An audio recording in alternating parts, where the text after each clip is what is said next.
કંઈક અમરોલી પોલીસ સ્ટેશનની અંદર ગુનો નોંધાયો છે, કઈ રીતની આખી હકીકત છે અને કઈ રીતે તપાસ કરવી? અમરોલી પોલીસ સ્ટેશનમાં હાલમાં ભારત અને પાકિસ્તાન વચ્ચે જે યુદ્ધનું વાતાવરણ છે અને પરિસ્થિતિ ચાલી રહી છે એ અનુસંધાને સોશિયલ મીડિયા ઉપર ખોટી કોઈ પોસ્ટ કરે અને રાષ્ટ્રને ગેરમાર્ગે દોરવા માટે કંઈ કૃત્ય ન કરે એ માટે સર્વેલન્સ ટીમના માણસો વોચ ઉપર હતા. ફેસબુક, ઇન્સ્ટાગ્રામ દરેક બાબતો તપાસવામાં આવતી હતી.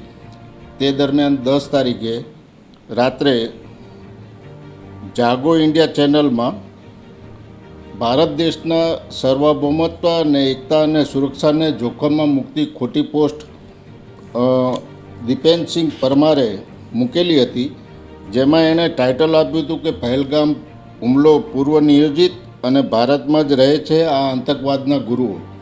એ અનુસંધાને એણે વિડીયો પોસ્ટ કરેલો હતો. જે મીડિયાની ખોટી પોસ્ટ અપલોડ કરેલી હતી એ અનુસંધાને અમરોલી પોલીસ સ્ટેશનમાં એના વિરુદ્ધમાં ગુનો નોંધાયો છે અને હાલમાં આરોપીને એરેસ્ટ કરવામાં આવેલ છે.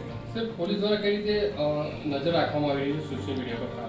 સોશિયલ મીડિયાના પ્લેટફોર્મ ઉપર સ્પેશિયલ સર્વેલન્સની ટીમ મૂકવામાં આવેલી હતી, જે દરેક પોસ્ટ વેરીફાઈ કરતી હતી અને વેરીફાઈ કર્યા પછી એના આધારે આ પોસ્ટ વાંધાજનક હતી અને દેશની એકતા અને સુરક્ષાને જોખમમાં મૂકતી ખોટી અફવા ફેલાવનારી હતી, એટલે એના સામે એક્શન લઈ અને ગુનો નોંધવામાં આવ્યો છે. તો લોકોને શું અપીલ કરશો કે આ રીતે અફવાઓ ન ફેલે, જેથી અને અફવાઓથી દૂર રહે?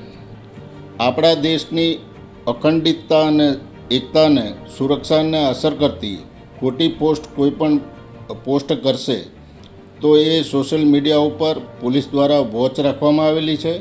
આવી કોઈ પણ પોસ્ટ કોઈએ મૂકવી નહીં, કોઈએ ફોરવર્ડ કરવી નહીં અને સાચી હકીકતથી વાકેફ રહેવું.